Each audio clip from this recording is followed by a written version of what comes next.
Pues ya estamos. Buenas tardes, Ana. Buenas tardes, Lupe, y a todos. Es nada. Aquí te dejo con la clase de hoy, de técnicas de Perfecto, intervención. muy bien, muy bien. Pues buenas tardes, encantada de estar aquí compartiendo con todos los que nos dedicáis esta tarde, aunque sea una horita, para hablar, pues concretamente hoy, de una serie de técnicas. Algunas las debéis conocer, pero vamos a profundizar en aquellas técnicas o habilidades que nos pueden ayudar a veces en momentos complicados o en momentos menos complicados, pero que son técnicas propias de nuestro trabajo como mediadores. Me gustaría mucho, de verdad, que en todo momento podáis intervenir, preguntar, opinar, hacer vuestros comentarios y poder expresar todo aquello que consideréis oportuno, ¿de acuerdo?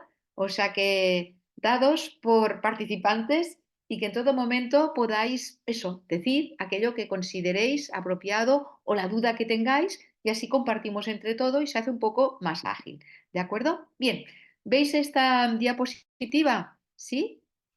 Bien, pues si la veis, que me imagino que sí, que no me decís que no, pues bueno, vemos aquí a dos equipos que están enfrentados y cada uno tira por su lado a ver quién puede más. Bueno, no sé si el de la derecha, el de la izquierda, parece que el de la derecha lo tiene el pie ya casi en el abismo, pero ¿qué va a pasar? Pues que seguramente, aunque el de la izquierda se lleve el gato al agua, con el impulso de la caída del de la derecha van a caer todos.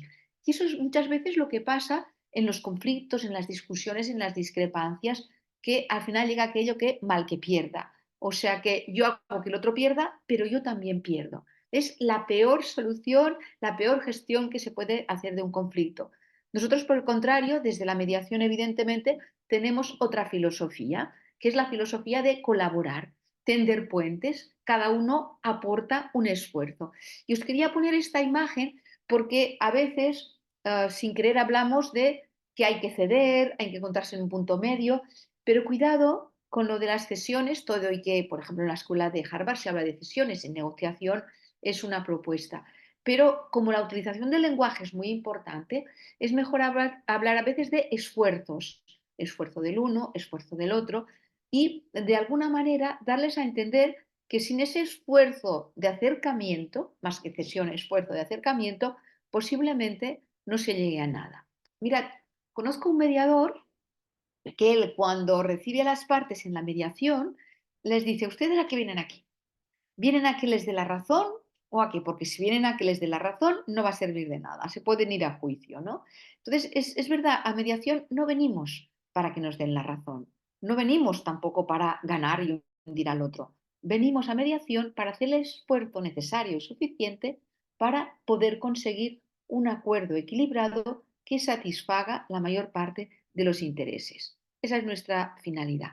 Por eso podemos considerar que la mediación, al igual que la coordinación de parentalidad y otras técnicas, persiguen objetivos de colaboración y lo que hemos de alguna forma hacerles entender o transmitirles es que colaborando, haciendo ese esfuerzo, que hemos de reconocer el valor de ese esfuerzo, todos van a salir ganando y que las respuestas y soluciones que vamos a obtener realmente van a ser más sólidas, más duraderas y que, por supuesto, van a compensar ese esfuerzo que están haciendo. Por tanto, eso supone un cambio de paradigma, el pasar de la confrontación con la que llegan a mediación, con la que llegan siempre que hay un conflicto, evidentemente las partes en conflicto no están felices, no están contentas, tienen una discrepancia que hace que su tendencia sea a confrontarse más y a colaborar. Pero nosotros tenemos que ayudarles justamente para que puedan cambiar ese chip. Mirad, hace 5 minutos estaba hablando con una mediadora que me comentaba que ha conseguido un acuerdo muy satisfactorio en un caso complicado y además judicializado. Y ya sabéis que los casos que están en juicio nos cuestan más todavía. ¿Por qué? Porque las partes tienen expectativas de ganar, la colaboración de los abogados les da como una fuerza que les parece que van a ganar sí o sí. Y entonces ella me dice, hemos llegado a 6 acuerdos en un caso muy complicado. Y me dice, y el cambio de chip ha sido que la juez les dijo, si ustedes no llegan a un acuerdo, yo voy a dictar una sentencia y voy a decidir, les guste o no les guste. Entonces, esta advertencia de la juez diciendo, Yo voy a decidir, no va a ser lo que ustedes digan, será lo que yo diga. Y que la mediadora se lo haya recordado en la sesión de mediación, parece ser que eso les hizo recapacitar, reflexionar y fue clave para que pudiesen pues hacer ese esfuerzo que os digo, porque mediación es un esfuerzo, para poder llegar a ese acuerdo. Antes que la juez dicte lo que considere oportuno, que no nos conoce, que no conoce a nuestros hijos, mejor nos esforzamos nosotros. Por tanto, yo os diría, ahí está el kit y se trata sobre todo de no buscar culpabilidades. Y hemos de tener muy claro que nosotros no somos jueces, no vamos a establecer, como os decía, ni quién tiene razón ni quién no la tiene, ni mucho menos quién es el culpable o quién ha tenido más culpa. No, al contrario, nosotros lo que hacemos es ayudarles a encontrar soluciones útiles para todos a través de ese esfuerzo y de esa reflexión que supone cambiar el chip de la confrontación a la colaboración. Mirad, en esta diapositiva, muy rápidamente, no me voy a entretener mucho, pero sí la pongo porque me parece interesante. Mirad, en esta pirámide tenemos distintos sistemas para gestionar las situaciones de conflicto. Y las que tenemos en la base, es decir, las fórmulas, los sistemas que tenemos en la base, son los que dan, reconocen más poder a las partes. Y ahí en la base, evidentemente, tenemos la negociación. El ámbito de decisión, el poder de decir de las partes es máximo. Aquí, en la negociación, somos dos personas, por ejemplo, yo veo aquí a Raquel, Raquel y yo tenemos una discrepancia, sin colaboración ni ayuda de nadie, decidimos ella y yo, máximo poder, nadie interfiere. Pero la mediación estaría en un segundo escalón, un poco más arriba, ya se limita un poco el máximo poder de las partes. ¿Por qué? Porque el mediador influye. Bien, ese es mi punto de vista, pero me gustó mucho hace unos años que participé en una conferencia internacional y ahí se reconocía eso, la influencia de la persona mediadora. Porque además os digo, si las personas entran y salen, igual salen que entran, no van a venir a mediación. Algo hemos de hacer. Sabemos claramente que no les vamos a dar la respuesta. Sabemos claramente que no vamos a hacer propuestas, que no vamos a hacer sugerencias, pero vamos a trabajar para ayudarles e influimos en que ellos se replanteen la forma de relacionarse con la otra persona y se replanteen pues la posibilidad de llegar a acuerdos y ese esfuerzo que van a tener que hacer para conseguir esos acuerdos. Nosotros no se lo decimos, pero les ayudamos a esa reflexión que les lleve a valorar la importancia, el valor para ellos de llegar a acuerdos. Por tanto, yo os diría, sí que influimos como mediadores, o al menos ese es mi punto de vista. Habrá otros mediadores que opinen que no. Pero os recuerdo aquí también una cosa que me dijo. Una vez establecimos un servicio de mediación en un ayuntamiento y un regidor me vino a ver y me dijo, nosotros no queremos un servicio de mediación que sean como notarios del desacuerdo, que simplemente se limita a decir, no, no ha sido posible, no hemos llegado a acuerdos. La idea de este señor yo la comprendo perfectamente, es decir, como mediadores hemos de hacer todo lo posible para ayudarles, para que ellos hagan ese cambio, esa transformación y consigan llegar a acuerdos, cosa que no es nada fácil. Y mirad, por encima de la mediación, todavía restringimos un poco más el poder de decisión de las partes, estaría la conciliación. Pero yo os la quiero mencionar porque a veces siempre hablamos de conciliación, de mediación, perdón. Pero si tenemos herramientas y estamos preparados para hacer una mediación, todavía más preparados para hacer una conciliación. ¿Por qué restringimos un poco más el ámbito de decisión? Porque en la conciliación, la persona conciliadora, el tercero, puede poner propuestas de solución sobre la mesa. Como mediadores no lo podemos hacer, pero como conciliadores sí. Ponemos propuestas o sugerencias claras sobre la mesa que ellos pueden aceptar, no aceptar, cambiar, modificar, podemos trabajar.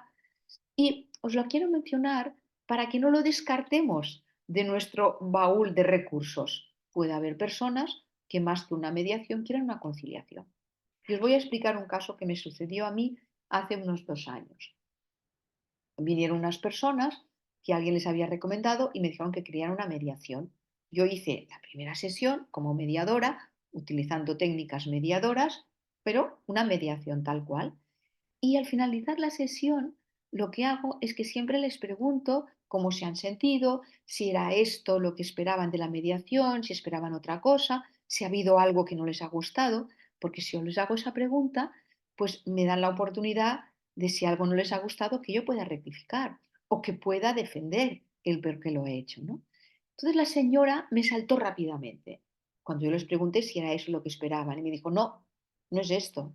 Nosotros venimos aquí a mediación para que usted nos ayude a encontrar respuestas y nos haga una propuesta que no sea ni de él ni mía, sino que sea de un tercero imparcial. Entonces yo les dije, mire, ustedes me han pedido una mediación, pero ustedes lo que están pidiendo es otra cosa. Están pidiendo una conciliación. Si ustedes quieren, nos pasamos a otra fórmula, la fórmula de la conciliación. Y a partir de ahí, el segundo día y tal, ya trabajamos bajo la fórmula conciliación, en la que el tercero, en ese caso yo, podía poner sobre la mesa algunas propuestas que luego trabajábamos, uno aceptaba, no aceptaba, nos modificábamos, trabajamos sobre una serie de propuestas que un tercero desde fuera les hacía. Y ellos eso sí era lo que ellos querían. El problema de la fórmula de conciliación es que pongas una propuesta sobre la mesa que a uno le va perfecto y le gusta y al otro no.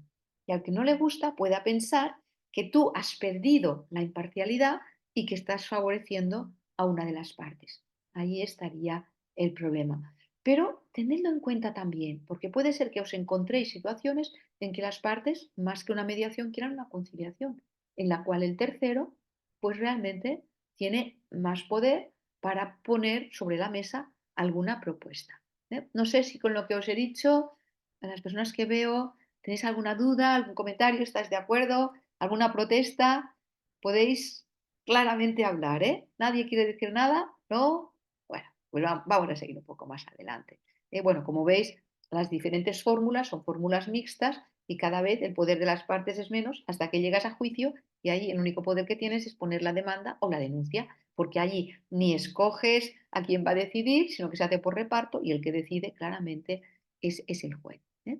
Bien, hablando de técnicas, yo os diría, para mí la mediación supone o tiene tres pilares fundamentales. Por tanto, hablamos de técnicas, pero hablamos de técnicas acopladas a esos tres pilares. El primer pilar indiscutible es la comunicación. Sobre todo la mediación es un proceso de comunicación.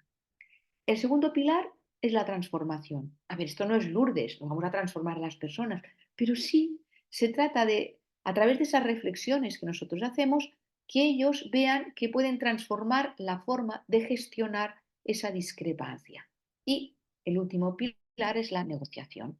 Cuando conseguimos que hablen, nosotros hablamos, ellos cambian un poco de chip y ponemos sobre la mesa cuáles son las discrepancias, los puntos concretos de esta discrepancia que tienen, entonces punto por punto vamos a pasar a negociar.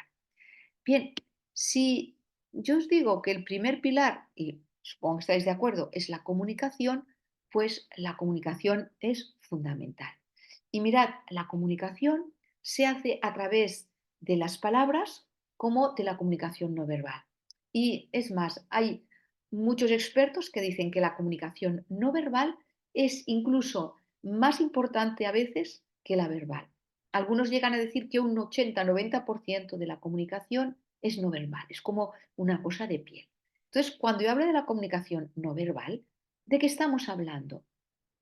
Pues mirad, por ejemplo, si yo llego aquí o cuando voy a mediar a un sitio, llego pues despeinada, horrible, con cara desagradable, con cara antipática, seguramente no voy a generar nada bueno. Desde el primer momento estoy de alguna forma comunicando algo desagradable sobre mí misma. No voy a generar confianza en esas personas.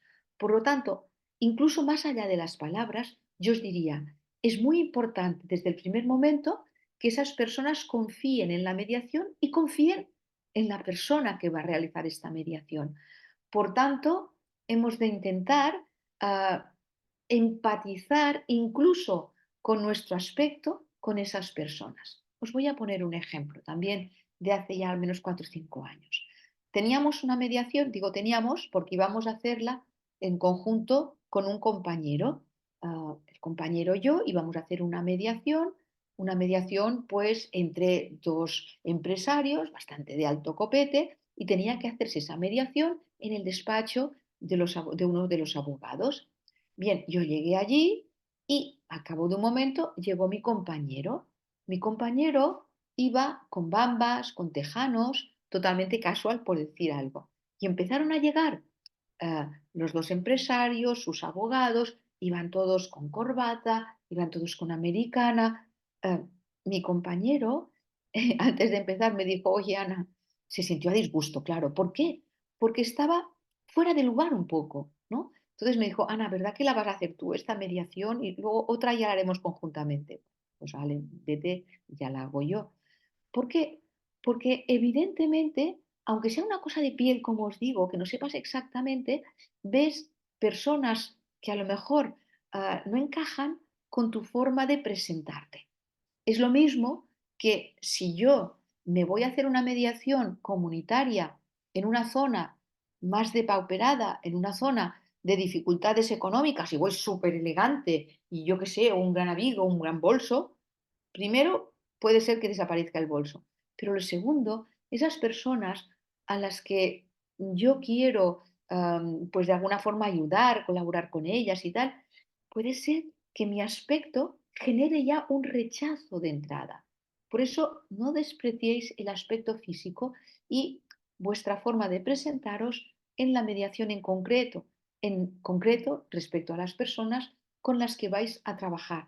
Si queréis generar desde el primer momento ese ámbito de confianza, de cercanía con esas personas. Por tanto, tengamos en cuenta en cada caso dónde vamos, con quién nos vamos a encontrar, si queremos, de alguna forma, como mimetizarnos con el paisaje o mimetizarnos con ellos para generar un vínculo que es invisible, pero que ya puede generar confianza o puede generar rechazo o desconfianza.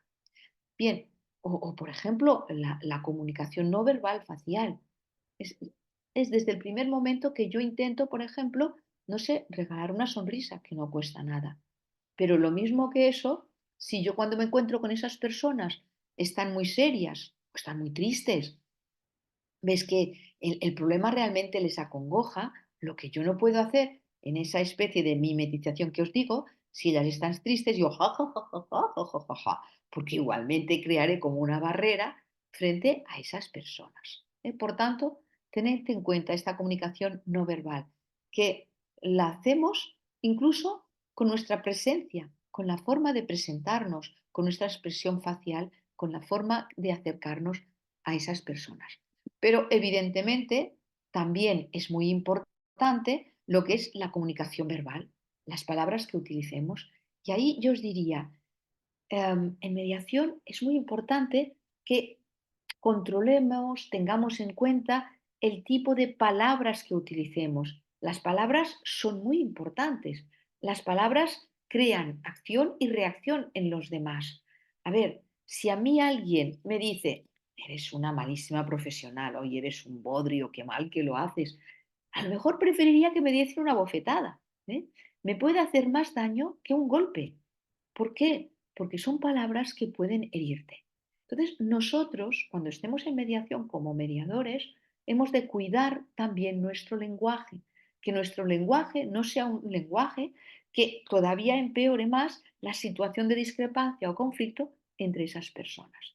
Hemos de cuidar el lenguaje. Por ejemplo, si yo les voy diciendo, porque su conflicto por aquí, su conflicto por allá, la palabra conflicto puede ser que les haga sentir que todavía es más grave la situación que están viviendo.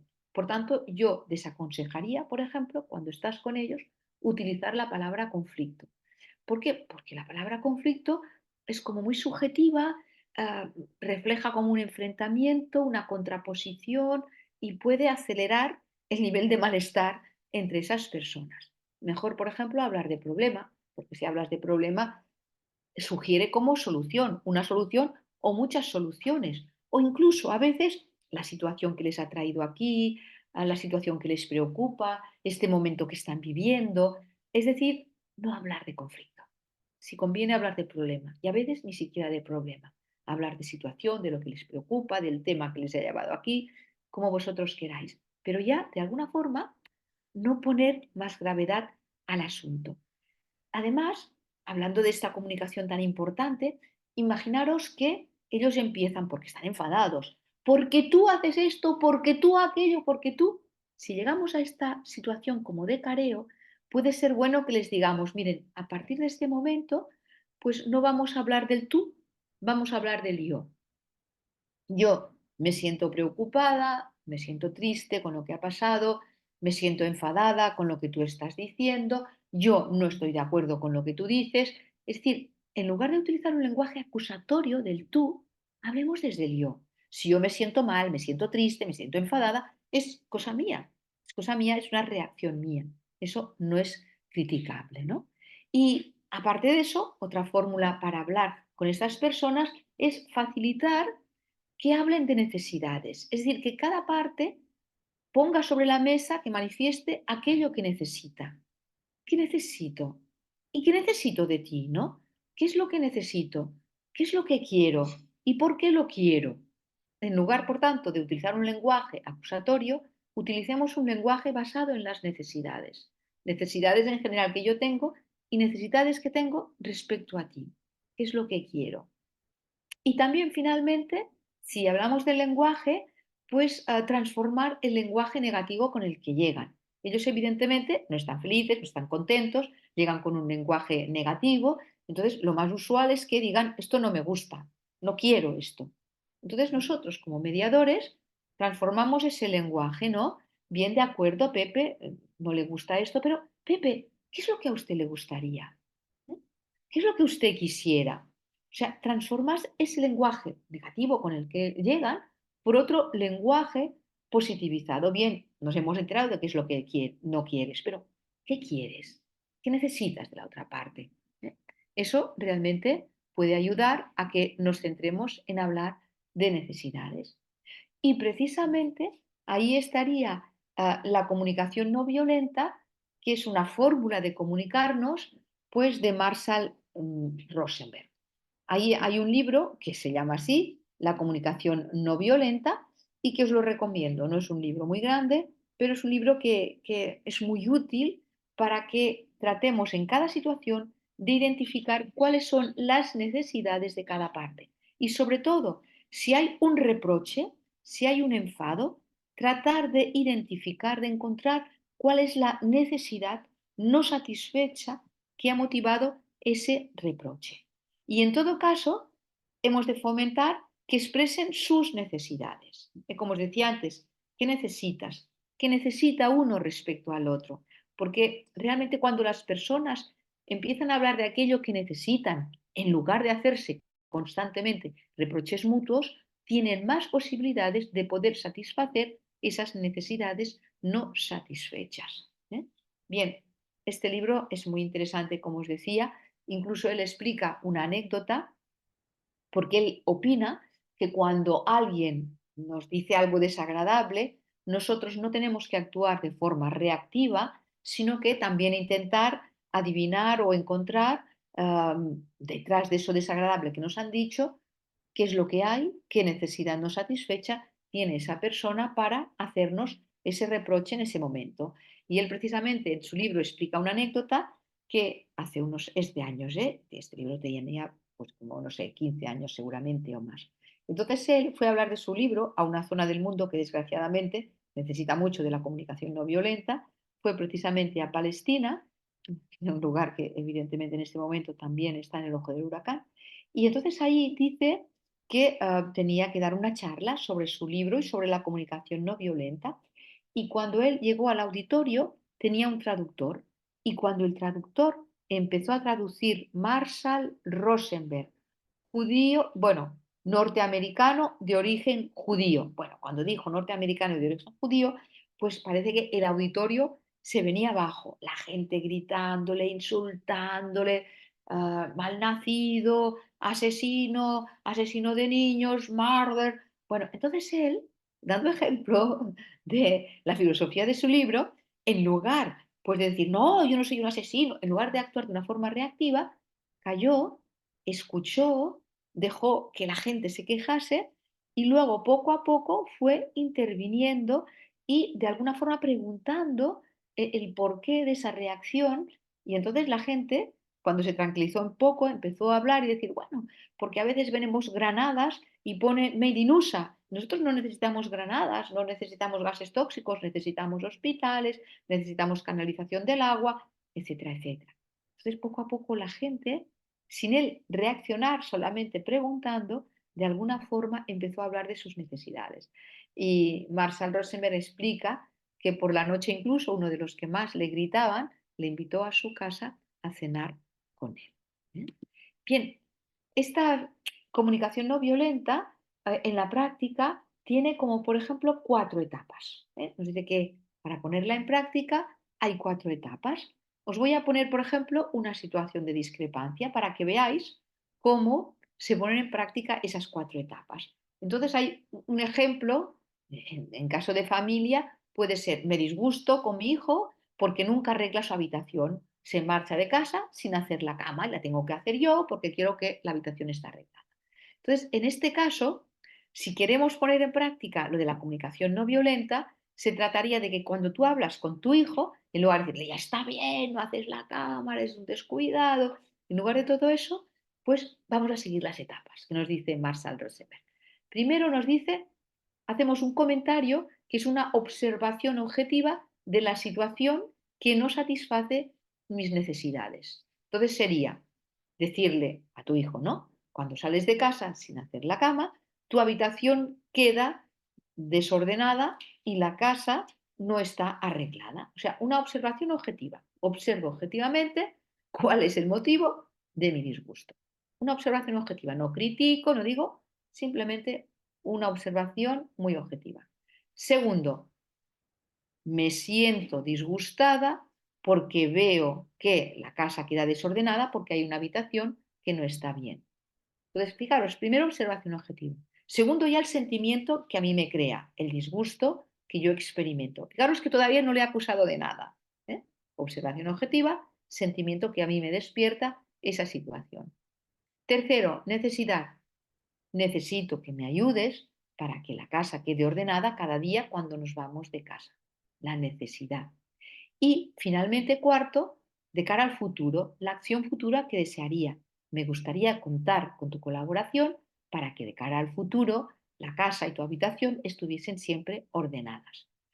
Esto, que parece complicado, que son 4 etapas, se puede decir prácticamente en 2 frases.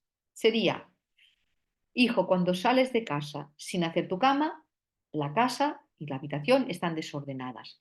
Me siento disgustada cuando veo que tu habitación no está hecha. Necesito que cada día hagas tu habitación y de cara al futuro me gustaría que colaborásemos mejor para que siempre la casa y tu habitación estuviesen ordenadas. Estas 4 etapas las podéis utilizar en cualquier tipo de conflicto. Fijaros que es una conversación no acusatoria. Observamos objetivamente, hablamos de el sentimiento que yo tengo, de la necesidad en tercer lugar y de la acción futura que me gustaría. Son 4 pasos que podéis aplicar en todo tipo de situación, la que queráis, a nivel comunitario, a nivel empresarial, a nivel de familia, en lo que sea. Bien, otra técnica que no vamos a extendernos mucho porque conocéis todos es la escucha activa. De la escucha activa se trataría sobre todo de dar a entender que yo estoy escuchando a esa persona a través de mis gestos, a través de mis palabras, que esa persona sienta que yo la estoy escuchando. Y para que yo la pueda escuchar de una forma completa, tengo que evitar mis ruidos internos. ¿Qué significa eso? Pues significa que si esa persona está hablando de algo que le preocupa y yo me despisto y empiezo a hablar, bueno, ¿qué voy a hacer hoy para cenar? Y pienso en otras cosas, en mis ruidos internos, esa persona de alguna forma se va a dar cuenta que realmente hago ver que la escucho, pero que no la estoy escuchando, porque tengo mi cabeza perdida en otra cosa, en mis propios ruidos internos. ¿Por qué? Porque realmente hacer una buena escucha activa tiene dificultades, hay bastantes dificultades. ¿Y cuáles son esas dificultades o esos obstáculos realmente a una escucha activa? Por ejemplo, la ansiedad. Cuando alguien está hablando, yo le estoy escuchando, puede ser que yo esté más preocupada por mí misma en el sentido de que estoy pensando qué le voy a contestar, qué le voy a contestar. No estoy totalmente abierta y centrada en la comunicación. Estoy realmente pensando en cómo le voy a contestar. O a veces también, por ejemplo, estáis hablando a alguien y yo estoy moviendo algo, el bolígrafo, estoy dando golpecitos, moviendo la pierna, moviendo algo. Esa persona no se siente escuchada tampoco al 100%. O a veces también la superficialidad, tender a generalizar. Por ejemplo, estoy escuchando a alguien y yo le digo, bueno, no se preocupe, hay muchas personas que les pasa eso. Eso lo hacemos muchas veces. Lo hacemos con buena intención, ¿no? Para sacar hierro al asunto, pero no es bueno, porque esa persona que me está explicando algo que le duele, para ella es muy importante. Y si yo para calmarla hago una generalización, que eso pasa muchas veces y tal, eso puede ser que no le guste porque yo estoy de alguna forma desmereciendo el duelo, la preocupación que siente esa persona. Mirad, hace años se murió una persona muy cercana a mí y me llamó una compañera de trabajo por teléfono y queriendo consolar me dijo, bueno, ya te pasará, tú tienes herramientas, lo vas a superar, ya vas a superar. No era eso lo que yo necesitaba en ese momento. Necesitaba un acompañamiento, una comprensión. Yo sé que lo hizo con buena intención, pero no era eso. Y os lo digo porque muchas veces los mediadores, ante una situación de preocupación, de tristeza, porque no vienen felices a mediación, tendemos a eso, a generalizar, bueno, no es nada, no se preocupe, no. Cuidado que en un primer momento necesitan ser escuchados, pero no necesitan que les saquemos valor a su preocupación. ¿Eh? Luego, otra cosa que hacemos a veces es tendencia a juzgar, a imponer nuestras propias ideas. No lo hagamos. Cuidado con eso. Me acuerdo hace años, siempre me viene a la memoria ese caso, pues un señor, yo era directora de un centro de mediación y un señor me vino a pedir que querían que cambiásemos el mediador. A mí me extrañó porque nunca había habido problemas con ese mediador, pero evidentemente cuando te piden las partes que quieren cambiar de mediador, si no lo cambias, eso no va a acabar bien. Entonces yo hablé con ese mediador, le dije, mire, lo siento, mira, era un señor un poco mayor, ya lo siento, pero en este caso ah, ha venido el señor y me ha dicho pues que preferiría cambiar de mediador. No, no sé qué ha podido pasar, pero me han pedido esto. Y me acuerdo que este señor mediador, el mediador me dijo, ay, es que eran una pareja tan maja, me sabía tan mal que se divorciasen. Bueno, ya quedó claro. Este mediador, que veía una pareja tan maja, intentaba ver si lo reconciliaba y ellos no se dejaban y por eso se sentían a disgusto. No, no es nuestra función reconciliarles y que vuelvan y que no se divorcien, ¿no? Por más majos que nos parezcan, nosotros hemos de respetar desde el primer momento su decisión y ayudarles a hacer un tránsito para que esa decisión que han tomado sea pues lo menos lesiva posible para ambas partes, es decir, que puedan transitar a través del disgusto al consenso y poder llegar a acuerdos. Otro obstáculo que tenemos a veces es la pasividad. ¿Qué quiero decir con la pasividad? Pues imaginaros que tenemos una parte en la mediación que es una parte muy invasiva y que es una parte que siempre quiere hablar, siempre quiere tener razón y nosotros, para que no se enfade la fiera, callamos, no decimos nada para que no se enfade. Bien, hemos de ser asertivos, pero no pasivos. Si alguien está colonizando el espacio de la otra parte e incluso quiere asumir nuestro papel de mediadores, deberemos en ese momento, evidentemente, poner límites a la situación. ¿Eh? Bien, la asertividad estoy segura que la habéis trabajado suficientemente. Sería en todos estos casos, una asertividad sería buena, por ejemplo, a este señor que está todo el rato colonizando, ¿cómo puedo decirle de forma asertiva pues que él es importante en la mediación, pero que en la mediación nos comunicamos de forma que todos tengamos el mismo tiempo para hablar? Debemos intentar ser asertivos. Otra manera de intentar ser asertivos en mediación, por ejemplo, aunque te digan un disparate alguna de las partes, cuidado con decirles, no, esto no es así. Cuidado porque se van a enfadar. Entonces hemos de buscar otras fórmulas de ser asertivos y decirles no de otra forma. Por ejemplo, un señor me dice algo que es un disparate, ¿no? Entonces yo, una forma asertiva que puedo tener, decirles, mire Pepito, comprendo lo que me está diciendo, comprendo, Pero, no obstante, ¿qué le parece si esto lo enfocamos desde otro punto de vista? Si buscamos otra forma de gestionar esta situación. Que no le digamos un no, porque un no puede ser que este señor se nos enfade. ¿Sí? Bien, la empatía, desde el primer momento, con nuestros gestos, con nuestras miradas, con nuestras... hemos de intentar generar confianza, sintonizar con la otra parte. Incluso, mirad, aquí hay algo que va más allá de la empatía, que es lo que llamamos el rapport. Rapport es ya como una sí, transferencia de estados de ánimos. El rapport es muy delicado, no se puede hacer siempre. El rapport es como de cara afuera, adoptar una actitud que esté en la misma línea de la actitud de la otra parte. Es decir, adoptar unos gestos que sean gestos similares a la otra parte. Un ejemplo, si alguien nos viene a mediación y se presenta así con los brazos cruzados y las piernas cruzadas. Según algunos expertos puede ser que tengan frío, pero lo normal, si vienen cruzados, es que están como enfadados y cerrados a la comunicación. Si quiero adoptar la técnica del rapport, yo me voy a colocar físicamente igual que ellos.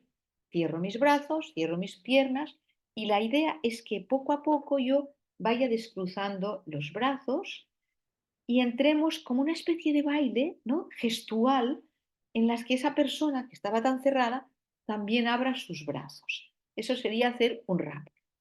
Cuidado que ellos no lo vivan como que estoy imitándoles, porque eso puede empeorar la situación. Pero, por ejemplo, el rapport más fácil es el que os comentaba de la expresión facial. Si esas personas vienen alegres, yo me alegro con ellos. Mi expresión facial será también alegre. Si ellos están tristes, yo me entristezco con ellos.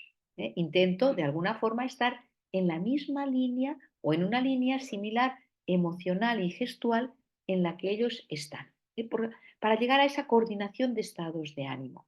Si yo veo que la persona con la que hablo es cercana y tiene un estado similar, si yo río, esa persona ríe, evidentemente esa persona me va a generar confianza y va a ser más fácil que yo me abra a esa persona. Tened en cuenta la idea del rap. Bien, luego también quería hablaros, aunque sea muy de forma muy rápida, porque tampoco tenemos tanto tiempo, de lo que es la teoría sistémica. Mirad, vivimos inmersos en sistemas. La familia es un sistema, el equipo de trabajo es un sistema, y difícilmente podremos ayudar a esas personas si no tenemos en cuenta todo el sistema familiar. ¿Qué papel en esa discusión, en ese divorcio, juegan, por ejemplo, el resto de miembros del sistema? ¿Hay alguien del sistema que contribuya a que esas dos personas estén más enfadadas? Intentemos saberlo. Os pongo otro ejemplo. Hace bastantes años, en una mediación, llegaban el hombre y la mujer bastante disgustados, trabajábamos en mediación, salían más tranquilos, pero al día siguiente que nos encontrábamos, al cabo de una semana, volvían a estar muy enfadados. ¿Qué pasaba en ese sistema? ¿Había alguien que les colocaba en esa situación de enfado? Bien, al final conseguimos identificar que era el hijo, un niño de 8 años. ¿Era manipulador el niño o lo habían colocado en esa situación de que el niño intentaba estar bien con todos y como veía que discutían, pues entonces, pues cuando estaba con la madre, intentaba decirle a la madre cosas que le gustasen a la madre. Y cuando estaba con la madre, ese niño le decía, no, es que papá hace esto, hace aquello, decía cosas que no eran ni ciertas. Y papá es malo, pero lo que quería era realmente estar bien con la mamá. Y cuando estaba con la mamá, criticaba al padre, decía cosas malas del padre, cosas que ni siquiera habían pasado. ¿Por qué? ¿Qué es lo que quería? Estar bien también con la mamá. Esos padres discutiendo delante del niño lo habían colocado en la situación de un conflicto de lealtades. Y el niño lo que quería era seguir siendo querido. Entonces él, para ser leal con el padre, criticaba a la madre, para ser leal con la madre, criticaba al padre. Lo habían ubicado en un conflicto de lealtades. Y ese niño evidentemente ejercía una influencia. A veces quien ejerce la influencia puede ser el padre, la madre, porque en un conflicto de familia, cuando hay un divorcio, normalmente pues la gente de tu entorno familiar piensa que te hace un favor diciéndote, no, tú hasta el final, tú tienes que luchar por tus derechos, por tal. Diciéndoles eso, piensan que les apoyan, pero en el fondo lo que hacen es elevar la situación de tensión. Eso es lo que al final hacen. Y en un conflicto, por ejemplo, en un equipo de trabajo, será imprescindible, si actuáis como mediadores, también entrevistaros separadamente con todos los miembros del equipo para ver cuál es su perspectiva, cuál es su opinión sobre la situación. Me acuerdo de una vez de una mediación que no la hice yo, sino que la hizo un compañero, y el tema era que había un miembro del equipo que no trabajaba apenas. Llegaba tarde, salía a menudo a desayunar y estaba mucho rato. Total, no hacía nada. Y eso generaba tensión dentro del equipo porque los demás tenían que trabajar más para suplir lo que no hacía este. Entonces, en este equipo, si hubiésemos sacado esta figura y hubiésemos puesto otra persona que hubiese trabajado igual que los demás, posiblemente la situación del equipo sería mejor. Por lo tanto, esta teoría sistémica nos dice, todos formamos partes de sistemas y para gestionar una situación hemos de tener en cuenta pues esa interacción bidireccional que crean las relaciones humanas, las relaciones entre las personas. Eso también, por ejemplo, está muy claro en esas familias que tiene una persona con algún tipo de discapacidad. Normalmente los demás miembros de la familia se organizan entre ellos para suplir las dificultades que crea tener a esa persona con discapacidad. Entonces ahí, pues evidentemente, si en esa familia pues no hubiese esta persona con discapacidad, posiblemente se relacionarían de otra forma y las relaciones entre ellos serían pues muy distintas. Por tanto, es entender a la persona en su entorno y ver cuáles son esas relaciones que hay entre ellos. Bien, tened en cuenta la teoría sistémica cuando trabajéis ya sea en familia, con un equipo de trabajo, en una comunidad, por ejemplo, de propietarios, cómo se relacionan entre ellos, ¿no? ¿Cuál es esa relación bidireccional? Bien, eh, otra técnica que también es útil, los diálogos apreciativos. ¿Qué es esto de los diálogos apreciativos? Pues que a veces en un conflicto solo vemos lo malo y vemos las dificultades y los diálogos apreciativos nos dicen, hemos de poner también el foco en aquellas cosas positivas, en aquellas fuerzas creativas que nos pueden ayudar a transitar este momento de conflicto hacia una situación de futuro más positiva. Y además hay investigaciones que nos demuestran que a veces, si imaginamos un futuro, estamos creando un futuro distinto. Por ejemplo, en familia, ¿no? En lugar de ver todo lo malo, decir, a ver, Pepito, Pepita, ¿cómo se han organizado hasta ahora? ¿Cómo tomaban sus decisiones hasta este momento de la ruptura? ¿Cómo atendían a sus hijos? ¿Quién llevaba a los niños al colegio? ¿Quién las llevaba a los niños a lo que son las extraescolares? ¿Cómo se organizaban? Y entonces ahí lo que busca el diálogo apreciativo es encontrar lo mejor de las personas, la buena organización que tenían. Entonces, salvemos, valoremos esto bueno que tenemos y veamos de cara al futuro cómo podemos transformarlo para aprovechar todo eso bueno que teníamos. Igual en una organización, los diálogos apreciativos se utilizan también mucho para trabajar con organizaciones y con empresas. Es valorar todo lo bueno que tiene esa empresa y ver cómo podemos relanzarlo de cara al futuro. Bien, no perdáis de vista lo que son los diálogos apreciativos. Mirad, vamos a intentar evolucionar un poco y en el conflicto, las emociones tienen un papel fundamental.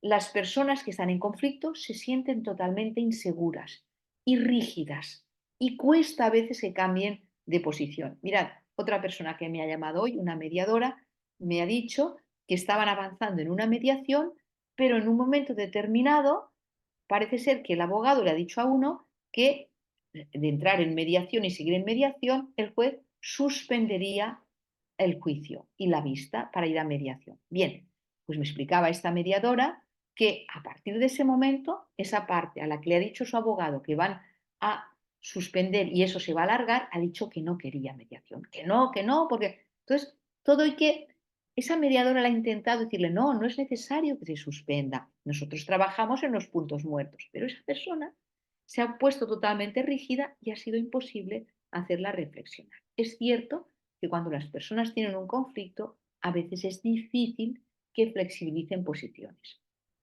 Mirad, yo alguna vez en que les he visto muy rígidos, he intentado pues utilizar alguna parábola, algún cuento, para no decirles, oye, que es un rígido usted y que no, eso no va a funcionar, pero alguna parábola sí. Por ejemplo, en algún caso de que ambos dicen, no, para mí lo más importante es mi hijo, no, para mí también, y se discuten sobre el hijo, a veces yo les he recordado el tema, ¿os acordáis del rey Salomón? Que ante las dos madres que decían que eran ellas la madre, entonces el rey Salomón dijo, bueno, pues vamos a partir al niño y una parte cada uno. Pero hubo una madre que dijo, no, que se lo quede la otra. Evidentemente, la madre que no quería que partiesen al niño era la auténtica madre. Entonces, a veces, quien realmente quiere a esos niños no es el que discute hasta el último punto, sino el que flexibiliza posturas para que realmente los hijos estén bien. O a veces un cuento que utilizo, no siempre, porque según con quien te encuentres no les puedes explicar ni cuentos ni fábulas porque se van a poner mal. No, una que utilizo a veces es un cuento chino, que es chino de verdad, en el que uno dice que había dos árboles, un árbol potente, fuerte, rígido, y a su lado había un arbolito, un bambú, pequeño y flexible, ¿no? Y entonces en este cuento nos dice que empieza a nevar, cae una tormenta de nieve, de esas tormentas que a veces nos llegan en la vida, ¿no? Que nos saturan y nos hacen realmente dudar de todo. Entonces, el árbol rígido y fuerte, ahí aguanta el peso de la nieve, va aguantando el peso de la nieve, pero llega un momento que el peso de la nieve es tal y el árbol está tan rígido que el peso de la nieve parte, rompe, mata el árbol. Su rigidez hace que el árbol se parta.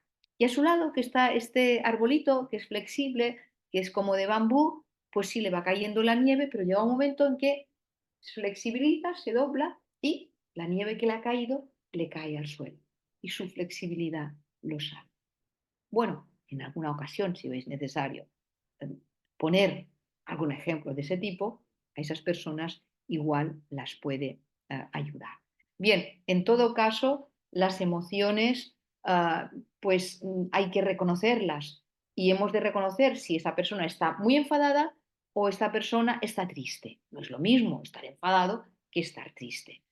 Entonces, los expertos nos dicen que ante una persona muy enfadada, posiblemente esa persona perciba una amenaza, que es amenazado por algo. Entonces, si está muy enfadada, deberemos intentar que nos explique a ver cuál es la amenaza que identifica, que pueda hablar con nosotros. Y os he de decir algo que ya sabéis, cuando una persona se siente escuchada y comprendida, aunque esté muy enfadada, si siente que la escuchamos con ganas de verdad, normalmente ese enfado pasa, se reduce y a partir de que se reduce es cuando realmente podemos hablar más tranquilamente con esa persona que está tan enfadada. Si está triste, también hemos de dejarla hablar, que se sienta comprendida y querida. Entonces, ante estas situaciones emotivas muy extremas, casi mejor atenderlas por separado, ir a un caucus, a una sesión individual, para poder estar más cerca de esa persona, tanto si está muy triste como si está muy enfadada. Mejor ir a una sesión individual y prestarle una atención completa. Incluso decirle, bien, cuéntemelo mejor, quiero comprender esta situación, escucharle, procurar no interrumpirle, que se sienta protagonista, que siente que le comprendemos, que le escuchamos, incluso un poco queridos, ¿no? ¿Cómo te puede ayudar? Cuéntamelo. ¿Qué has hecho en otras ocasiones que te has sentido así para poder sentirte mejor? ¿No? Por tanto, allí estaríamos ayudando a esa persona enfadada que se sienta escuchada, porque, a ver, cuando están muy enfadados no llegaremos a ningún acuerdo. Hay que sentarnos, parar, que se relaje, que se tranquilice y cuando estén más tranquilos sí que podremos entrar en una dinámica más para propiciar acuerdos. Si están muy, muy enfadados, cuidado que la situación en la que nos encontremos no sea una situación que llamamos de secuestro emocional. Secuestro emocional es la situación en la cual ya no podemos controlar. está en la situación de enfado, de tal, que la intensidad emocional limita o acapara totalmente nuestra capacidad de racionalidad. Por tanto, es como una pérdida de control racional. En estas situaciones en que la amígdala, que es el centro de operaciones de nuestro cerebro emocional, cuando la amígdala toma el control, realmente no hay nada que hacer. Entonces, ¿qué podemos hacer? Separarles, que estén en habitaciones separadas, procurar que se tranquilice, que se tome, si puede ser, una tila, parar en todo caso, que se calme y cuando ya esté tranquilo, pues entonces podremos continuar o simplemente paramos la sesión de mediación. ¿Por qué? Porque ante esa situación que llamamos pues de trastorno y secuestro emocional, es imposible que podamos hablar de una forma racional. Mirad, como veo que el tiempo pasa muy rápido, quería también poneros esta imagen, que seguramente todos conocéis, sobre todo la imagen de la izquierda. Yo, por ejemplo, ya veo las dos porque la he visto mil veces, pero de entrada yo siempre veo la señora mayor. Yo estoy viendo aquí, por ejemplo, a Raquel, estoy viendo a Guadalupe, estoy viendo, a ver quién más veo, a Marcela, a Silvia, no veo a nadie más de momento, pero no sé, Silvia, Raquel, ¿vosotras veis también una señora mayor de entrada? ¿O veis, Antonia, o veis a una señora joven? ¿Qué veis? O una chica de joven de Cancan. ¿Qué veis vosotras? A ver, decidme. ¿Alguien se anima? Silvia, decime tú, ¿tú qué ves, Silvia o Marcela? No sé. Yo veo a ¿Qué? la mujer joven primero.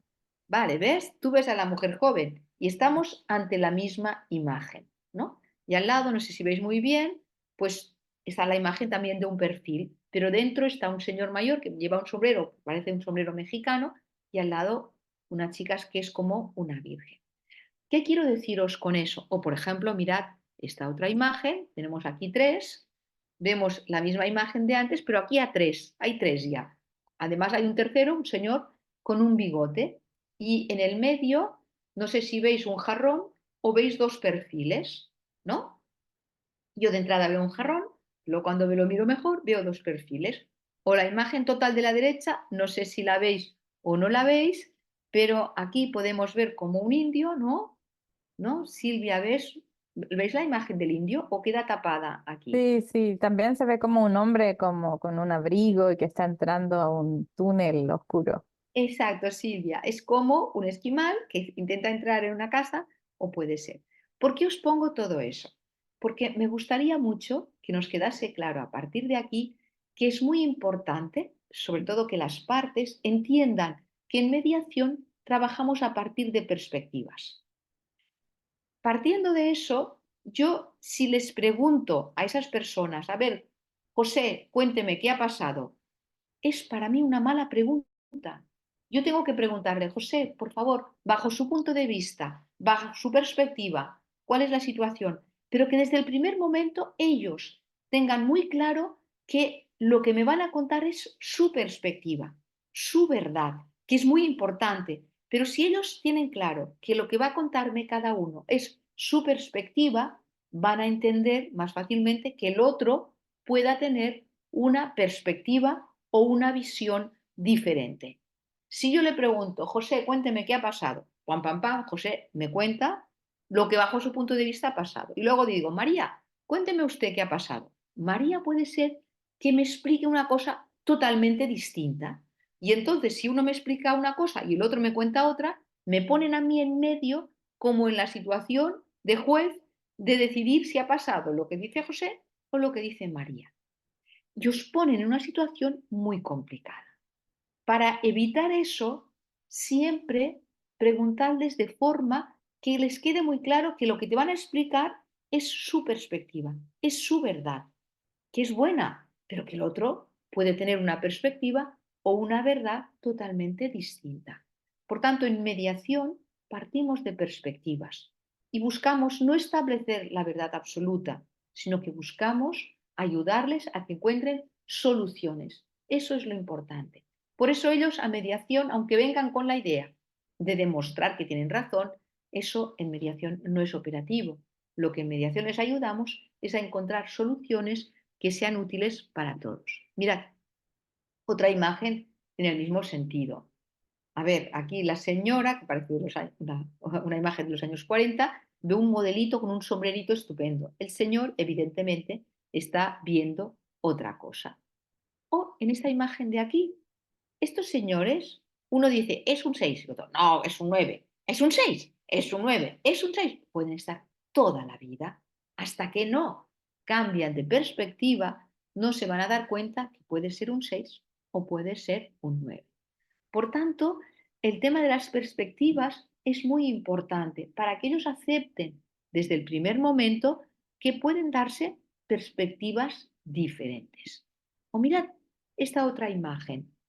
Cada uno en función de nuestras experiencias, de nuestras vivencias, de nuestro bagaje cultural, que es como un filtro, porque todas las cosas las pasamos por nuestro filtro experiencial, puede tener una idea distinta.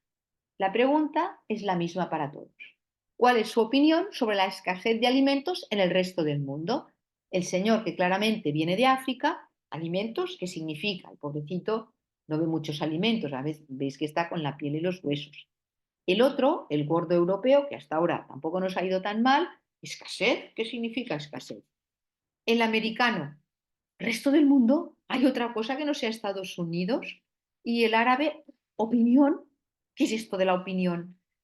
Fijaros que ante la misma pregunta podemos percibir cosas muy distintas. Esto es una exageración, pero evidentemente a nuestra percepción influye nuestras vivencias, nuestras experiencias, a nuestro bagaje cultural y experiencial, como os decía.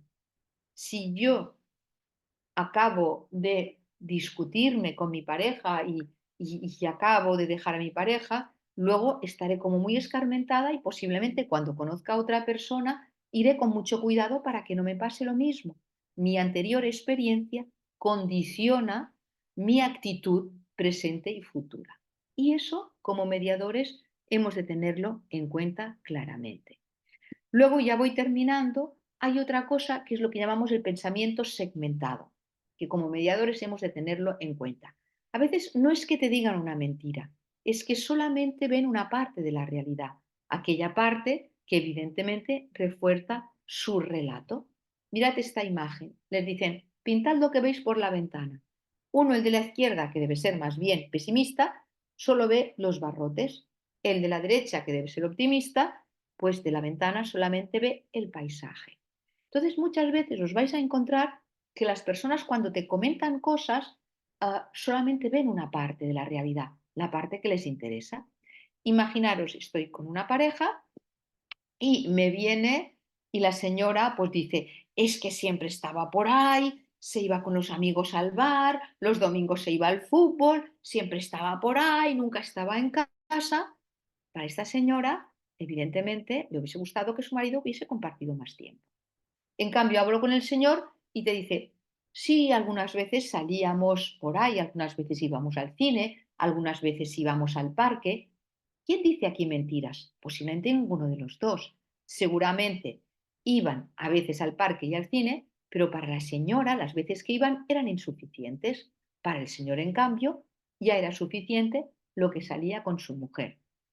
Si yo en este caso, que esta señora siempre estaba por ahí y tal, quiero hacer un resumen de lo que me ha dicho para que vea que la ha entendido y le digo, bueno, pues usted entiende que José estaba por aquí, estaba por allá, se iba al bar, es muy posible si José está allí que se enfade.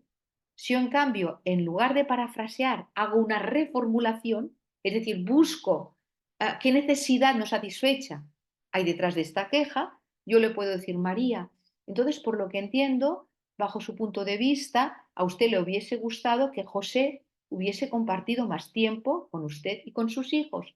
¿Es así? Fijaros que si yo reformulo, intento buscar la necesidad insatisfecha que tiene María en este momento. Es lo que decíamos de las necesidades. ¿De acuerdo?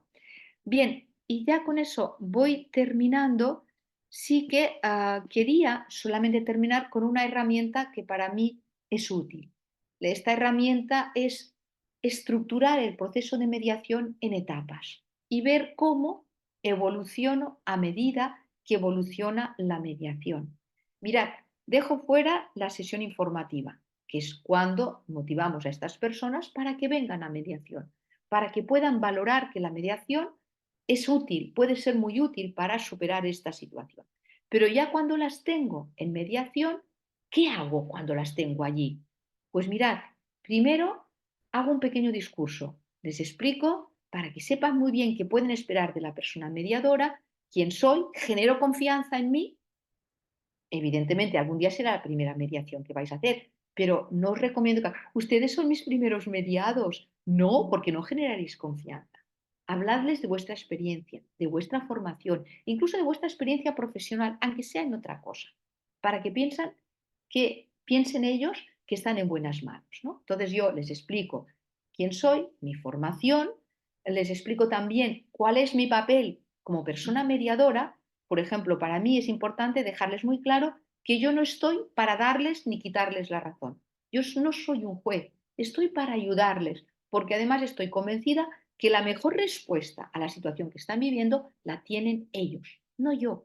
Por lo tanto, yo lo que voy a hacer es ayudarles a que sean creativos y que encuentren la mejor solución a la situación que están viviendo. Luego les hablo de las partes, de ellos, que son realmente quienes dan contenido y sentido a la mediación. Ellos son los importantes. Y luego, con ellos, acuerdo una serie de indicaciones para que la mediación funcione. ¿Qué les parece si acordamos pues, una serie de pautas para funcionar bien? Por ejemplo, pues no interrumpirse, que puedan hablar y a la vez escucharse. Es muy posible que lleven tiempo sin escucharse, pero la mediación es un espacio de comunicación y de escucha mutua. Entonces ahí la primera etapa es eso, quiénes son ellos, quiénes soy yo y cuáles son las indicaciones básicas. La segunda etapa, ¿cuál es? La etapa de obtener información. ¿Cómo conseguimos información? ¿Cómo intercambiamos información? A base de preguntas, preguntas abiertas, que son muy útiles, preguntas cerradas, preguntas reflexivas, preguntas circulares.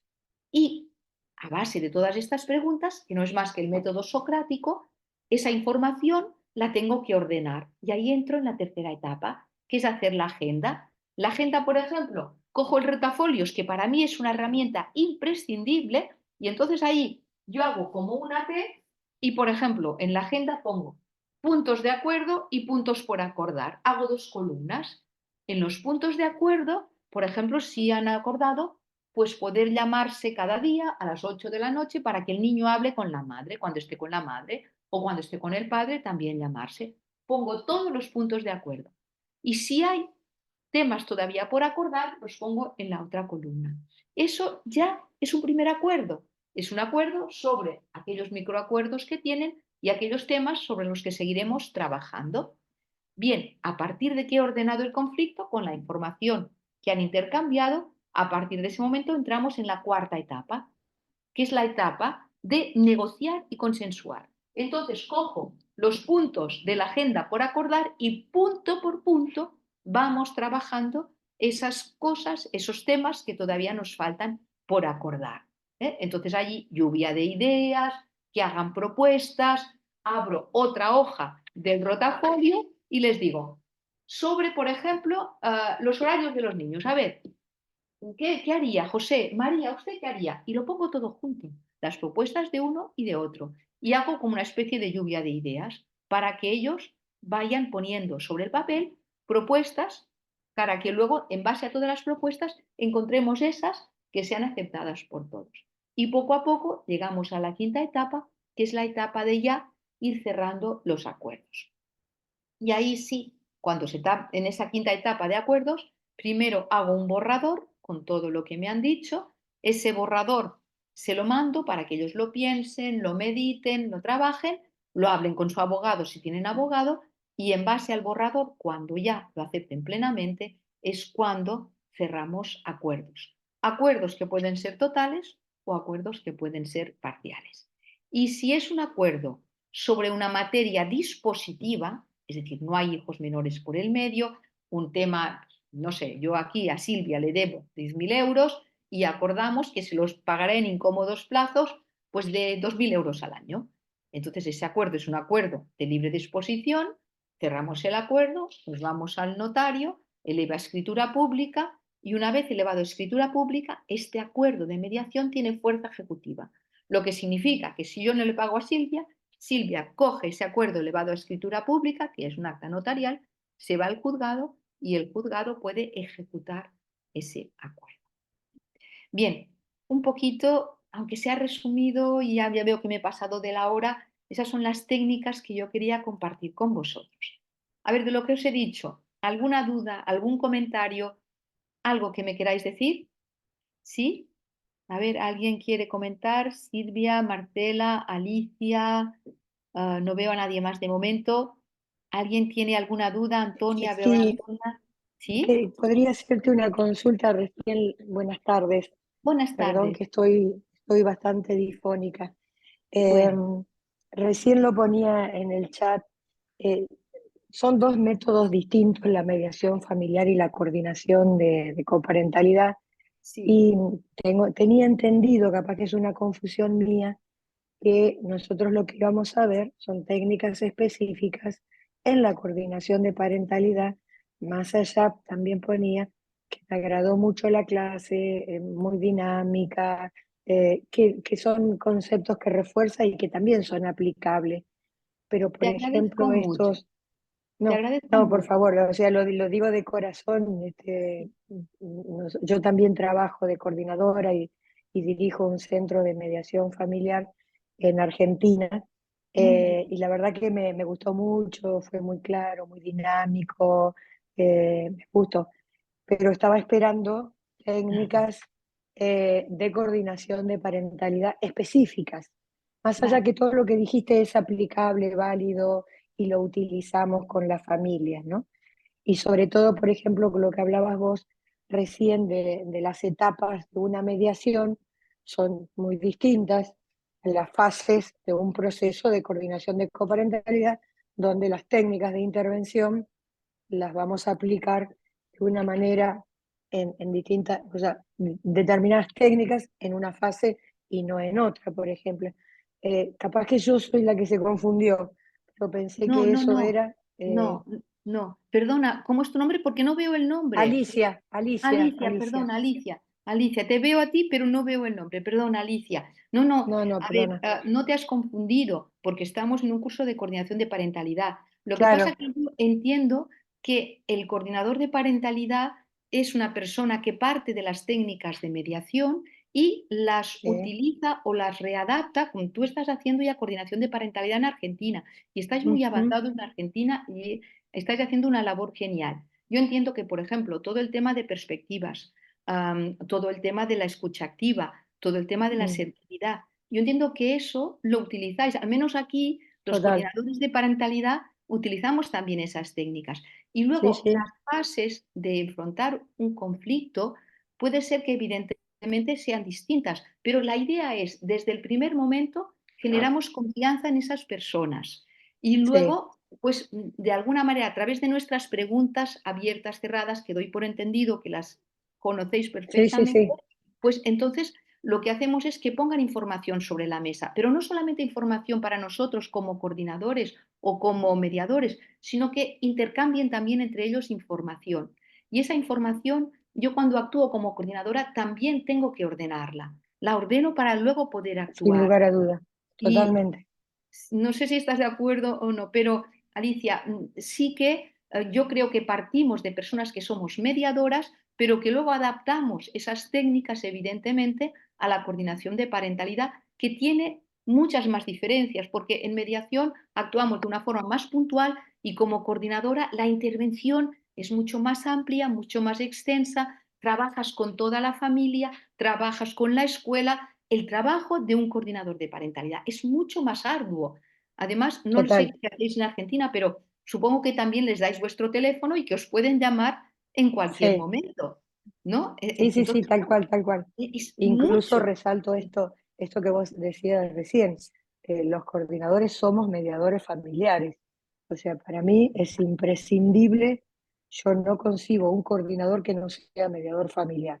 No solo por las directrices, sino por la base formativa, la experiencia y la mayor complejidad que tienen los conflictos que llegan a la coordinación, que justamente de eso se trata, de alta intensidad, para lo cual tenés que tener un entrenamiento, una expertise en el hacer, además del teórico, ¿no? Sí. Por eso consultaba, no sé si habrá otra clase donde por ahí trabajemos o técnicas avanzadas o técnicas específicas, intervenciones en relación a esto, que tiene que ver, como vos decís, recabar información, que ellos se compartan información, no solo trabajar lo comunicacional, sino también cómo se diseña la planificación de las etapas que uno va desarrollando, ¿no? Totalmente, totalmente, Alicia, estoy de acuerdo que hay alguna herramienta específica, pero estas herramientas que hemos trabajado hoy creo que son imprescindibles también como Sí, coordinadores claro. de parentalidad, ordenar un poco la situación, conocer, que compartan el lenguaje. Además, en vuestros casos, en los casos de coordinación de parentalidad, la gente está muy enfadada porque son casos Total. de alta conflictiva. Entonces, la Sí, utilización del lenguaje es que tienes que ir con mucho cuidado las cosas que dices, porque además pueden sí, interpretarlo de una forma sí, equivocada. Entonces, también para mí una técnica que es estúpida, pero que os la digo, es estar con las antenitas puestas, porque cuando los tienes conjuntamente, cualquier cosa puede ser un malentendido. Y sí. luego otra butar, pero que para mí es importante, es la paciencia. Ah, Paciencia, total, paciencia, porque ellos van para adelante, para atrás. total. Y si no tienes paciencia, mejor dedícate a otra Sí, cosa. sí, de otra cosa, tal cual. Te Vamos, agradezco mucho. al contrario, Alicia, muchas gracias a ti por participar. ¿Eh? Como Alicia, ¿hay alguien más que quiera preguntar, comentar? Yo agradezco, de verdad, es que aprendemos juntos, entre todos. ¿Alguien que quiera comentar algo? No sé, Marcela, Silvia, María Antonia, ¿alguien quiere comentar algo? ¿No? A ver, decidme antes de terminar, ¿os lleváis algo de lo que hemos estado hablando esta tarde? ¿Qué os lleváis? En Galicia tú también, o Guadalupe, no sé, Marcela, Silvia, María Antonia. Yo digo todo, o sea, digo Venga. todo, ¿no? Me parece que a mí me faltaba, digamos, algo más específico, como te decía, pero de todo lo que dijiste, o es refuerzo o es sumar, nada, recordarlo de las imágenes, perspectiva, comunicación no violenta, la empatía, el rapport, o sea, todo es aplicable el 1000%. Así que gracias. Sí, Gracias a ti. a mí me ha parecido estupenda la clase porque para el poquito tiempo que has tenido has hecho un repaso, vamos, completísimo a todo el tema de las técnicas. Y es exacto, o sea, lo que le comentabas a Alicia es así. De hecho, hay un módulo en el curso que son técnicas mediadoras para el manejo de los conflictos. O sea, que realmente que esta clase iba más que nada por este módulo, por todas las técnicas, que sí que es verdad que, bueno, viene bien siempre, aunque es verdad que muchos coordinadores de parentalidad puedan ser ya mediadores, pero nunca viene mal el recordarlo y el volverlo a ver. Sí, Me ha sí, parecido, por mi parte, ahora dejo hablar al A resto, pero mí, por mi parte me ha parecido una clase estupenda, como siempre. a Gracias, mí me Guadalupe, porque, pareció, como dice Alicia, es que la base del coordinador de parentalidad es un mediador, como ha dicho muy bien, mediador de Claro, familia. Si no eres mediador de familia, pues no puedes ser coordinador, necesitas exacto, esa base actual. exacto. Sí. a mí me pareció una clase claramente identificatoria de los elementos principales de la mediación. Me pareció muy constructiva. Me quedo con lo que es el término de los diálogos apreciativos. Y en realidad, para haber sido una clase tan corta, en una hora, digamos, fue una clase muy vivaz, muy entretenida. Pasó volando.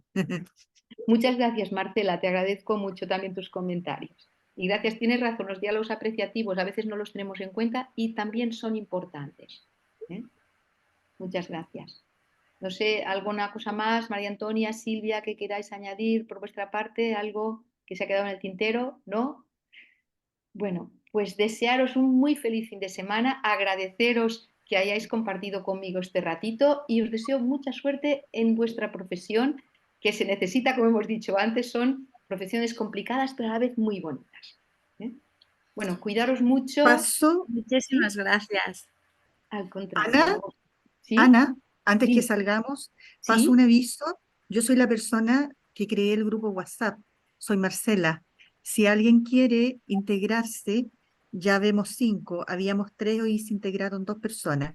Si alguien quiere integrarse, coloque el número acá y yo la incorporo. Y Si si alguien no, más. Marcela, haz una cosa, como a lo mejor los que luego verán la clase grabada no van a poder ver el chat, ¿Ya? si quieres, di tu número de teléfono ahora, que puedan tomar nota y te puedan escribir si quieren. Ah, perfecto, lo doy entonces. Más, perdón, 569 9496 8973. 569 9496 8973. Ese es Gracias, mi Marcela. número y yo las incorporo al WhatsApp, al grupo WhatsApp del curso. Claro, es que así los compañeros que vean luego la clase, pues te oyen y te pueden escribir. Muy Toman buena nota. idea. Pues Bueno, muchísimas gracias a todos y bueno, eso, un buen fin de semana y muchísimas gracias, Ana.